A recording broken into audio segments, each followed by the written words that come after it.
Good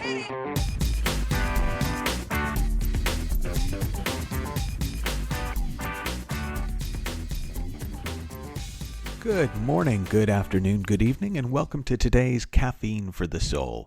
Today, Robert Holden and I continue our conversation about life-work balance, and in particular, we focus in on how our work as writers has impacted our understanding of life-work balance, but also how life-work balance is impacted by our work as writers. Enjoy. I'm just thinking it's like we're very similar in the sense that, we run our own businesses, but also those businesses have different expressions.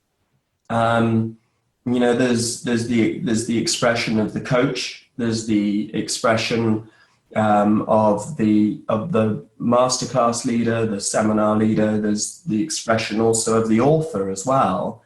And I imagine, therefore, like me, each of those brings its own challenges in a way. I'll give you just a for instance from me, but I'd love to hear a for instance from you.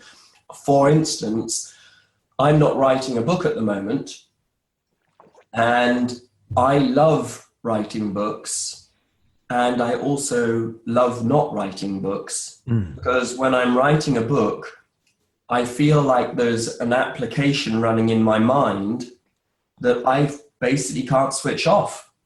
And if I was writing a book right now and we were chatting, my application would be constantly searching for a relevant story, soundbite, quote, moment, aha, insight that I would have to instantly jot down and make another jigsaw puzzle piece for the book that I'm writing at the moment. So that type of authorship for me already brings in a challenge, if you like, around my work-life balance and maybe my life-work balance. Maybe part of the balance there is to make sure that I'm not writing books back-to-back, for instance. Or if I am writing books back-to-back, that it's 2 books back-to-back, not 5 books back-to-back, without the breathing space almost to be able to step into it. Anyway, there have been a couple times where I've gone the other way with it, and I've gone, I'm so in writing mode. Let me just crank out another book while I'm here. Now, it's interesting because when I've stopped, I've realized, oh my God, I wasn't in flow. I was on some kind of adrenaline high that I didn't want to stop. It's interesting because I'm writing a book at the moment, but I'm writing it I'm in that stage of writing it where I'm not spending much time putting words on paper. So I would say I'm writing a book. If you videoed me, you would not think I was writing a book. If you were paying me to write the book, you'd be worried right now. But actually, yeah, I'm in that, my mind is filtering continually right now, as you say, 4 ideas for the book. Nina, yesterday we had 2, 3, 4 parcels arrive from Amazon, and she's like, "What? Why are you ordering all these books?" And I was like, "It's what happens when I'm writing a book. I just go, oh, I want to see what they say. I want to see what they say. I want to see what they say." And it's this phase of just sort of inputting and thinking about, and so you're right. Activity-wise, it doesn't look like there's a lot going on, but it's a huge constant. Now, I also actually like that. Like when I was doing the daily coaching tips, I saw the world as a daily coaching tip writer. I literally would go through the day and I would see things. I'm sure poets see trees through the eyes of poetry, beautiful women through the eyes of poetry. I saw the world as one big coaching tip waiting to be written. When I went from daily to weekly, it was actually much harder because that filter wasn't there. Yeah. So in some ways I was more present, but I was less effective. Yep. No, that I can completely relate to that. Absolutely. I love how, I'm thinking also how cartoonists do that very well as well. They can somehow, once their attention is on something, everything becomes an idea for a cartoon.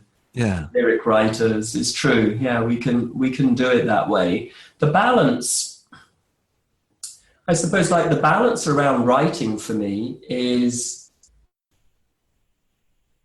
to,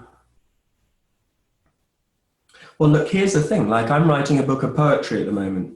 So I thought to myself, well, the way to write a book of poetry is to block out some time in my diary, one morning a week, and I'll write a poem.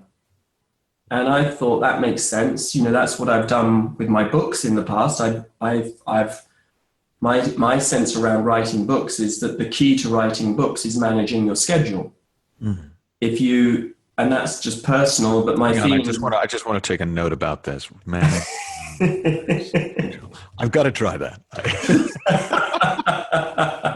Well, I do want to emphasize it's only a personal thought, but I do feel if the space isn't in the schedule, the book's not going to get written. Now, I put the space in the schedule to write poems, and I'd sit down and I just wouldn't feel like a poem was there.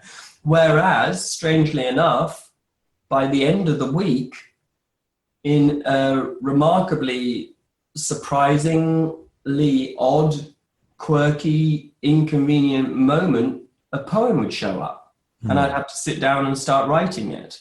So that style of writing has been quite interesting. I set myself a goal of a poem a week at the beginning of the year. I think I've made maybe 3 or 4 of my Monday morning meetings where I was going to sit and write a poem. And yet, you know, I've absolutely written well over my 50 poems. I've probably written close to 200. So that came out in a different way, in a different sort of a way. Now that was intriguing. Do you remember the story? I think her name was Ruth Stone, but Elizabeth Gilbert, in her TED Talk on creativity, she tells the story of this poet who described writing poetry as she'd be sitting on a hillside overlooking her house when she'd see a poem coming from in the distance, and she would start sprinting to her home, hoping to get to the typewriter at the same time as the poem arrived so that she wouldn't miss it. Brilliant. And that's what that evokes in me. It is different there. I'm very, very much, I sit down on a Sunday morning and I write the blog. So for things like that, I can't. The reason I can't schedule a book is no matter how many times I've tried, is because it comes when it wants to come. Now, it will always finish within an hour of the deadline. It's quite reliable in that sense.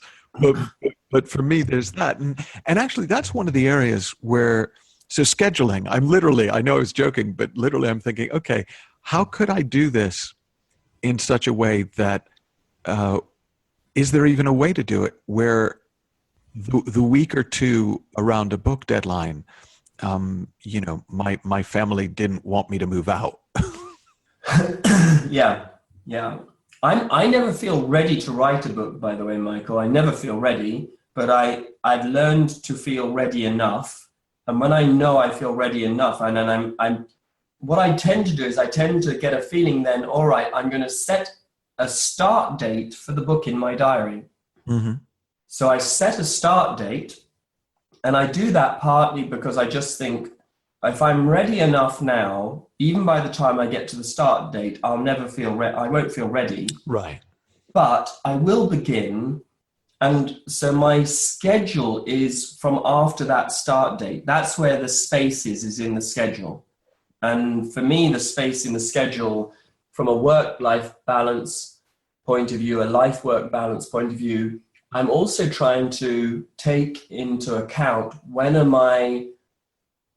which hours are my most creative hours when it comes to writing. And so I want my schedule to reflect that. And I find on the whole that my hours, this has changed, by the way. I used to be an early morning writer, and then the children came along. And now I'm a do the school run dad who comes home and does yoga and then meditates and tends to write from about 11 till 3. So that's the sort of where I'm putting the schedule, just playing with my schedule. Thank God you drink. Oh, I know. Because otherwise you would just be this perfect metrosexual man, it would really piss me off. But no, I at least there's that.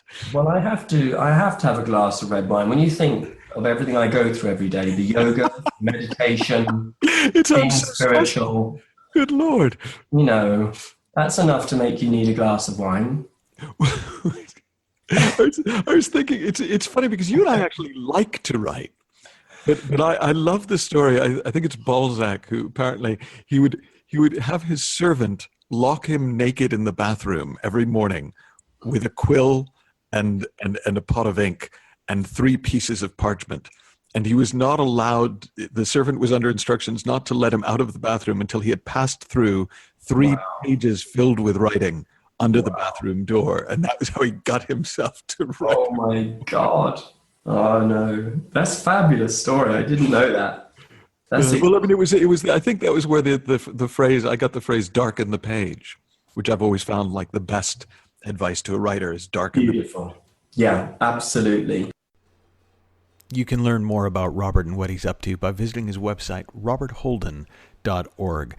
Tomorrow we're going to continue the conversation by looking at money and how our relationship with money impacts our relationship with life-work balance. Until then, have fun, learn heaps. We'll talk to you tomorrow.